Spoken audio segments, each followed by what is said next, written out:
I've been using the Apple Watch Series 8 for 11 months and I wear it every day and every night. Yes, I wear it while sleeping. And if you're looking for a video to learn all the specifications of the Apple Watch Series 8, I must warn you that this video here is not for you because I'm not going to keep listing information that you can easily find on Apple's website.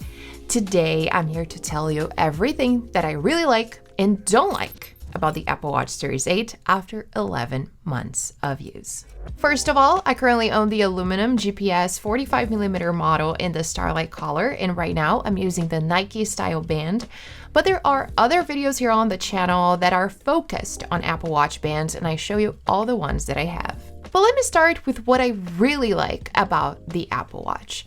Number one, for the first time, I chose the Starlight color and I'm quite satisfied with it. Previously, I had the black Apple Watch and I admit that I was kind of afraid of getting tired of the Starlight, but that didn't happen. Despite being different from what I was used to, it's a very neutral color as well, and I would actually place it between silver and gold because it's like a silver with warmer undertones. Number two, size. For me, 45mm is the perfect size. The screen is large enough to add several complications, and at the same time, it's very light and comfortable, especially compared to the Apple Watch Ultra. I often forget that I'm wearing it, which is great. And obviously the 41mm option is also available for those who like smaller watches or have smaller wrists, for example. But for me, 45mm is perfect. Third, fast charging. As I mentioned earlier, I wear it while sleeping, so you are probably thinking when I charge it.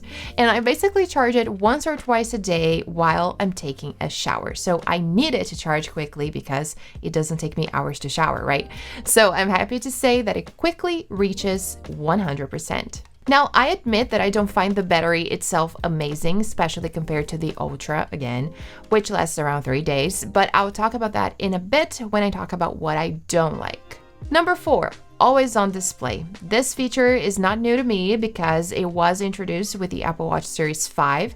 Currently, the Apple Watch SE is the only model that doesn't offer it, but it's definitely a must for me, so I can't help but mention it.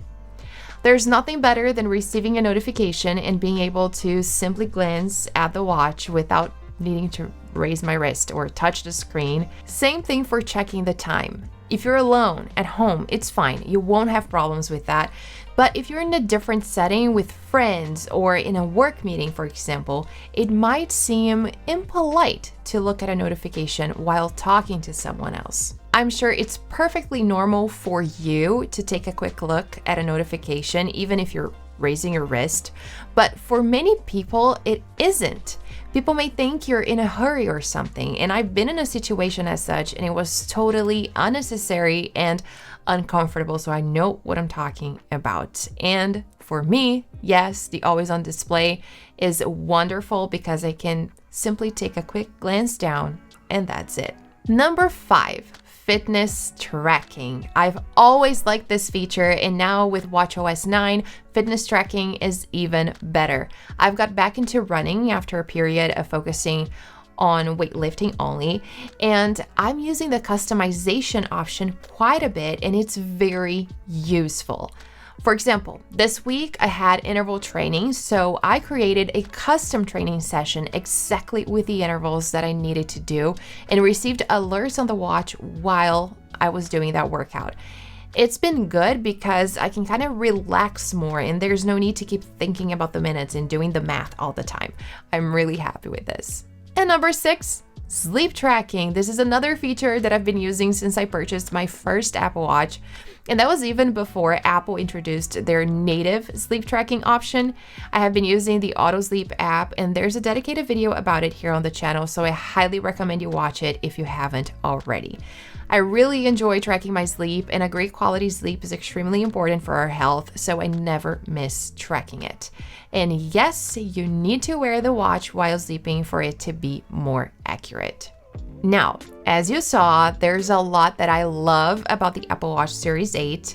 However, I don't know if you noticed that everything that I've listed so far is not exclusive to the Series 8. And in fact, to make it easy for you to understand, there are only two main features in this generation if compared to the Series 7. The temperature sensor for deeper insights into women's health, and crash detection to get help in case of emergency. Crash detection is indeed an amazing feature and can save lives because it automatically calls local emergency services and shares your location with them when an accident is detected. But as for the temperature sensor, as I already mentioned, it provides important data for women's health.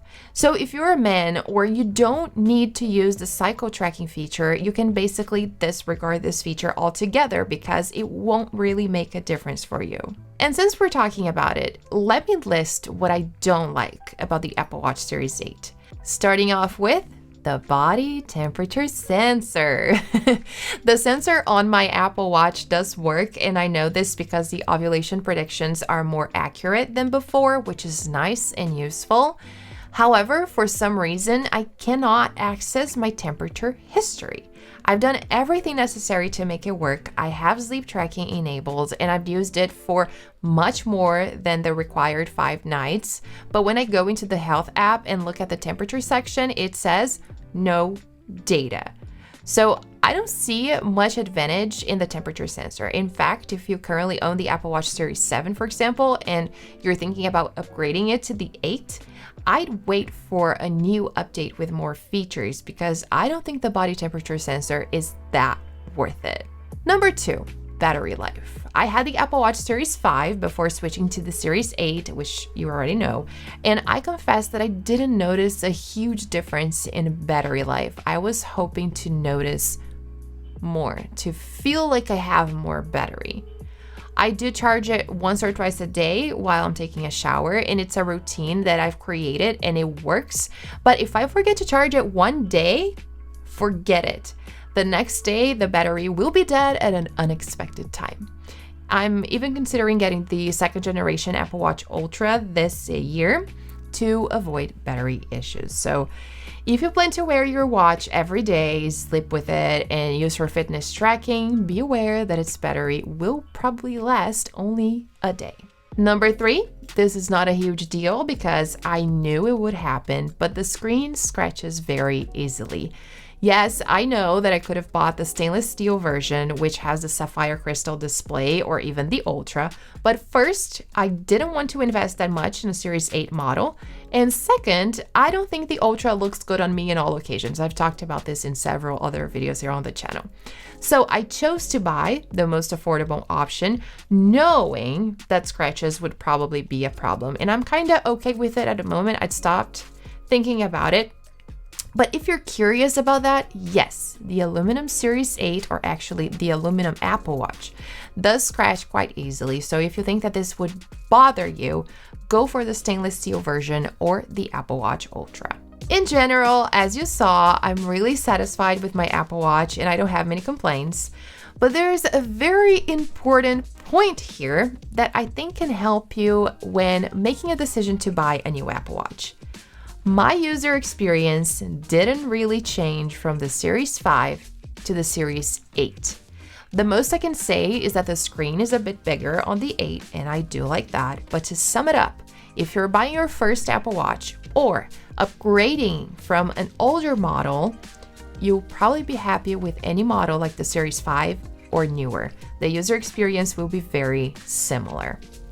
Now, if it's important for you to have the temperature sensor and crash detection, which is indeed an advantage, go for the Series 8 because you won't regret it. It's a great smartwatch.